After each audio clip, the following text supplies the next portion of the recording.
Have you ever wondered what it really takes to make Agile work? Well, at the Global Agile Summit, we're bringing you real-life, first-person stories of Agile succeeding out there in the real world that will inspire you to take action. Whether you're a leader, a product innovator, a developer, you'll hear practical insights from those who've done it. They'll be telling their own stories from the stage. I'll tell you more about this at the end of this episode, so stay back and listen to the full detailed description of what we have in store for you at the Global Agile Summit. But if you can't wait, you can go right now to globalagilesummit.com and check out our full schedule. For now, on to the episode, but I'll see you at the end of this episode with more details on the Global Agile Summit. Talk to you soon. Hello, everybody. Welcome to one more week of the Scrum Master Toolbox podcast. And this week, joining us to share his experience and knowledge, we have Chris Sims. Hey, Chris, welcome to the show. Hey, I am very excited to be here. So I've heard about Chris for many years. He's a Scrum trainer, Agile coach, and he calls himself a recovering C++ developer. I don't know if you can ever recover from that, though, Chris. It's an ongoing process. It's an ongoing process, indeed. And he helps organizations improve productivity and happiness. He's the founder of Agile Learning Labs and the co-author of two best-selling Scrum books, The Elements of Scrum and Scrum, A Breathtakingly Brief and Agile Introduction, which is the perfect title for the type of podcast we have today, which is brief and to the point, sharing tips and insights. So, Chris, welcome to the show. That was a short intro, but tell us a little bit more about yourself and how did you end up becoming a Scrum Master? Oh, my goodness. So I've had several different careers, jobs, whatever you want to call it. Most of my 20s, I was a professional musician, which was a lot of fun, but, ultimately not completely fulfilling. Somewhere in my late 20s, I realized there was something missing in my life. Regular income. And so I went to college and to turn my hobby, which was writing computer programs, into something I could do for a living. Ended up out in Silicon Valley, had a fairly typical developer career, right? It was like developer becomes manager, becomes director. And so right around the turn of the millennium, I was at this high-end financial software company. And I was actually just coming off of a really disappointing experience there. They had this kind of big initiative that they wanted to pursue. And they had gathered like the best and brightest minds in the engineering group and some folks from product. And somehow I managed to get myself involved with that too. And I had this core belief that what really mattered at the end of the day was the people. That if you had great people, everything else would work itself out and things would go well. And that's not what happened, right? All these amazing people created lots of great code, but like all of that code didn't really talk to each other and none of it added up to a cohesive product.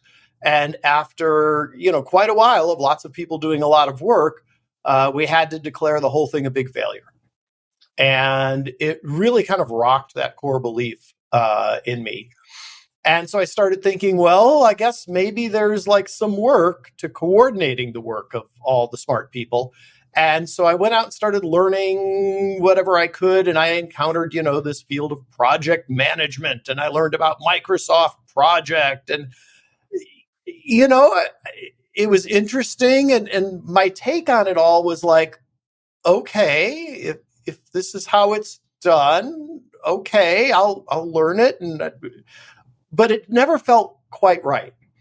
And then right around, like I say, the turn of the millennium, I ran across the work of Kent Beck, Ron Jeffries, Ward Cunningham, and some other folks who were doing this really interesting thing called extreme programming.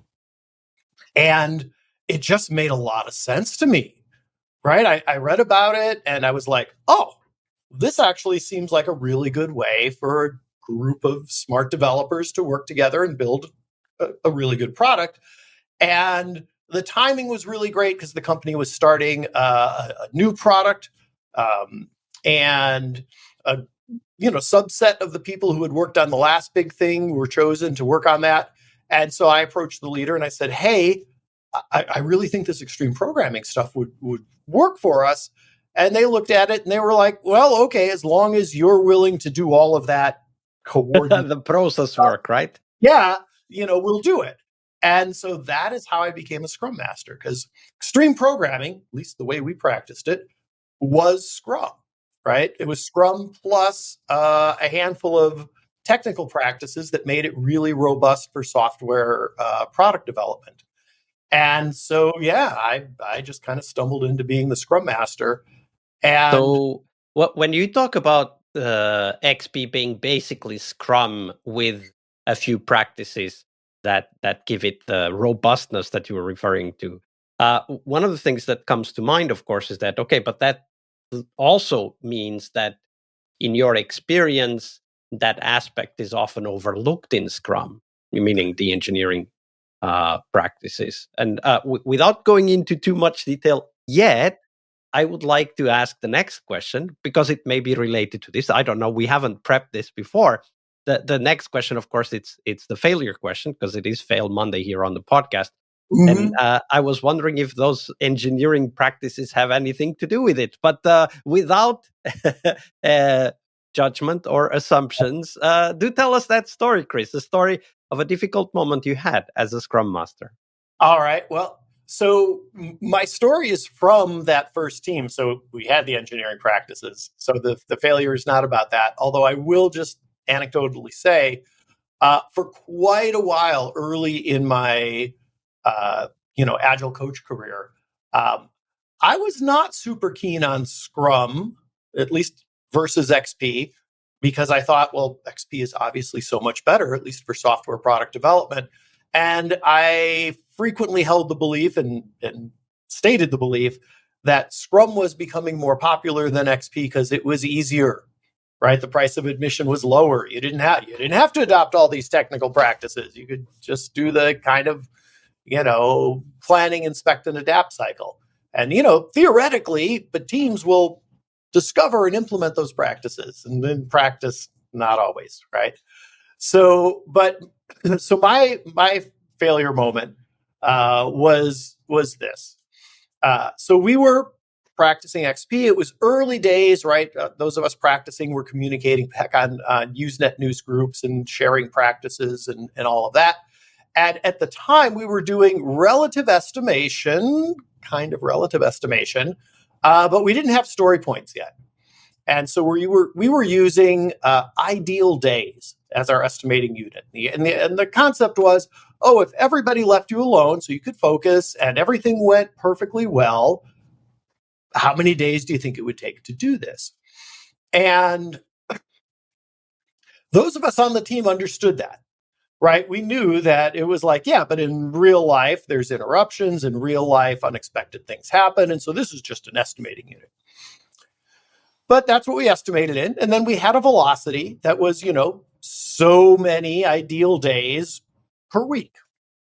And, it ended up being something like, 2.5 or something like that, team days, if you will, ideal team days per week.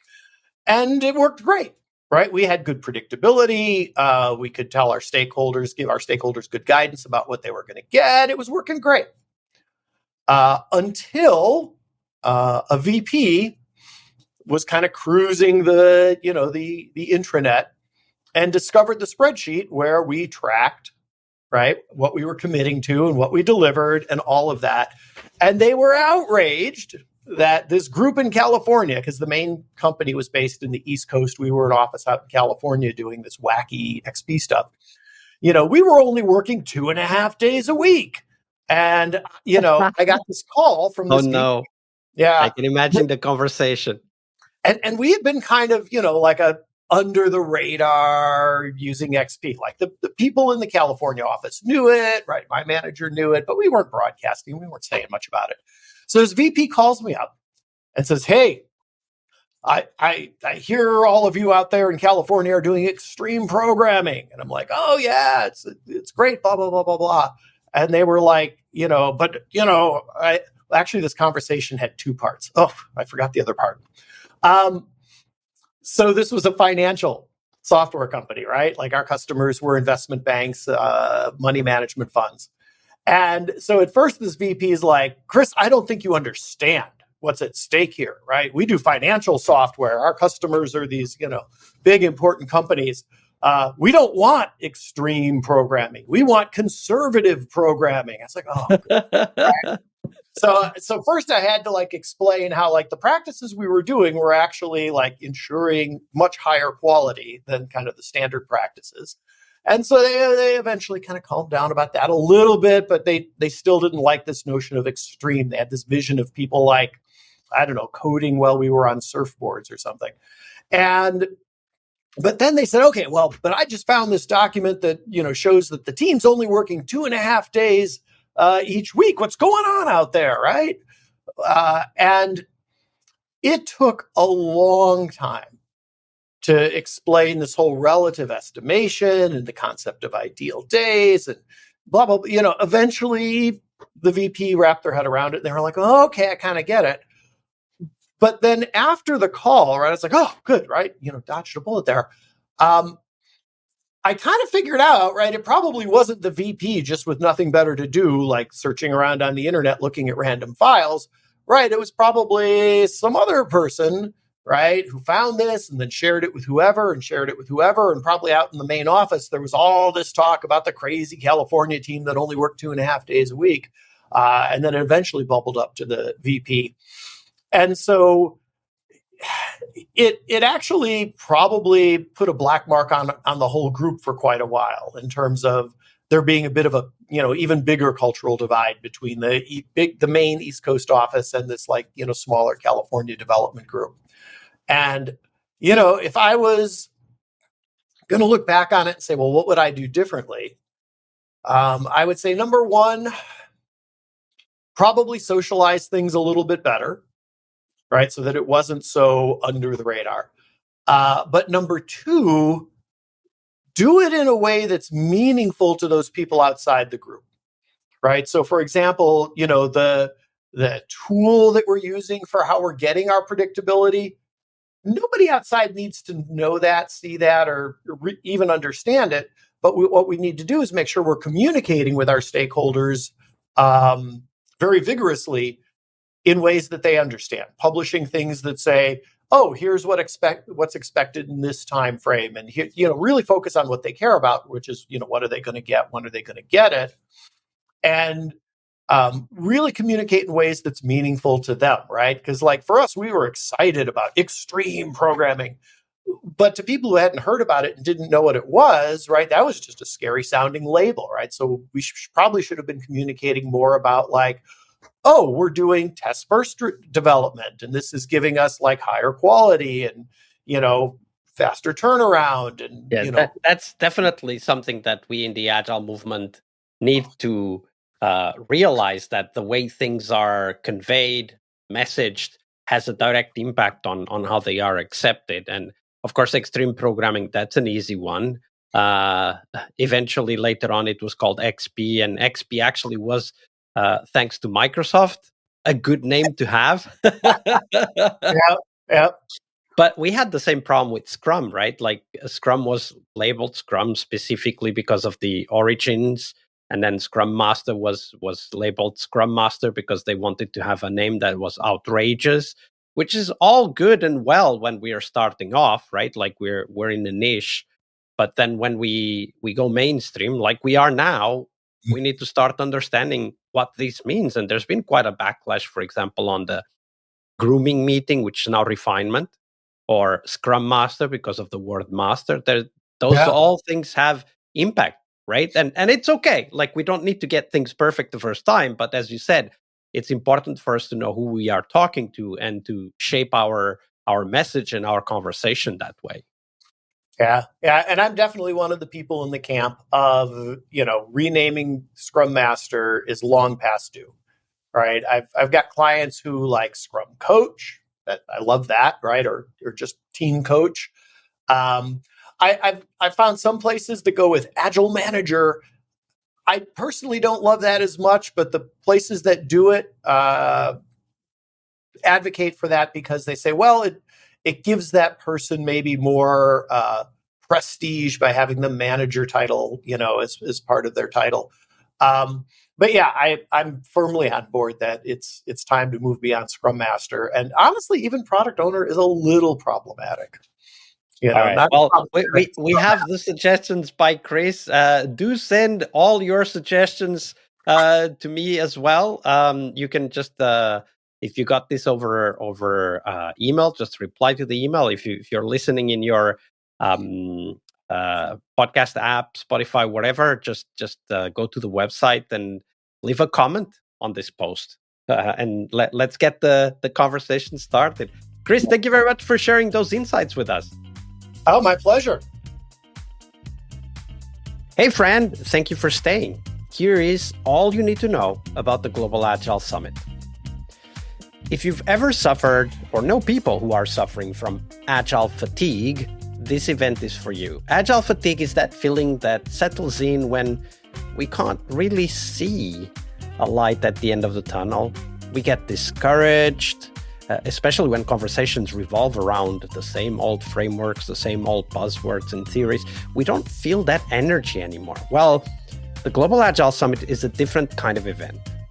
We're bringing you real-life first-person stories of Agile succeeding out there in the real world that will inspire you to take action and transform the way you work. The Global Agile Summit will happen in Tallinn, Estonia, May 18th, that's the workshop day, and then 19th and 20th, the conference day. And Tallinn, Estonia is one of the most innovative tech hubs in Europe.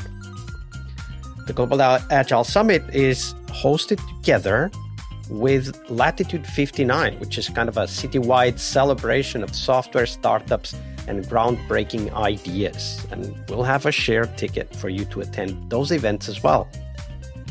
So who will be speaking? Well, we've got an incredible lineup of thought leaders in software and Agile. For example, Clinton Keith, the person who literally wrote the book on game development with Scrum, and is busy bringing Agile to the world of game development. You must check his session. The very famous and well-known Jürgen Apelo, author of Management 3.0, will be talking and exploring about AI's impact on leadership. We also have Gojko Adzic, who's taking an unconventional look at the product growth with his lizard optimization keynote. Other speakers include, for example, Sven Dietz, who's challenging everything we know about software development by literally ditching contracts and estimates. Can you imagine? His teams deliver software before their competitors are even done with the contract negotiation. How agile is that?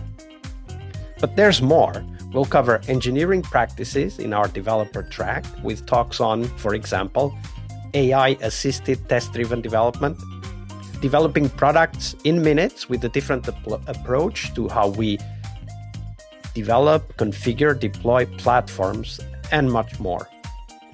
We also have a product track where we cover cutting-edge ideas around product discovery, delighting customers with product delight frameworks. We'll have a talk about that. And we also have an agile business track where we will talk about, for example, open strategy, a very agile approach to managing organizations and delivering software faster to clients, faster than you can even write a contract, literally. I mean, I already told you about Sven Dietz's story. It's amazing. It definitely is a must-see. I'm sure you'll be inspired and get a lot of ideas for your own software projects and software delivery.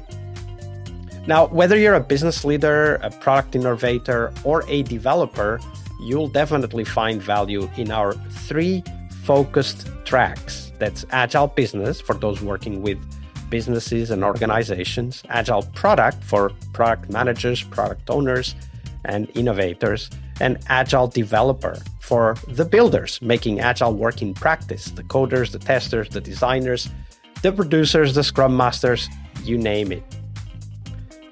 If you join, you will meet over 200 Agile professionals from all over the world. People who, just like you, want to grow, want to share, and want to learn by challenging the ideas that don't work anymore.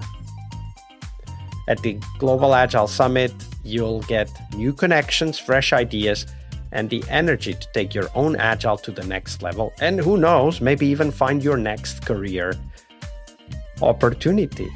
So don't miss out. Check out the full program and grab your ticket now at globalagilesummit.com. I'm really looking forward to seeing you all in Tallinn, Estonia in May. I'll see you there.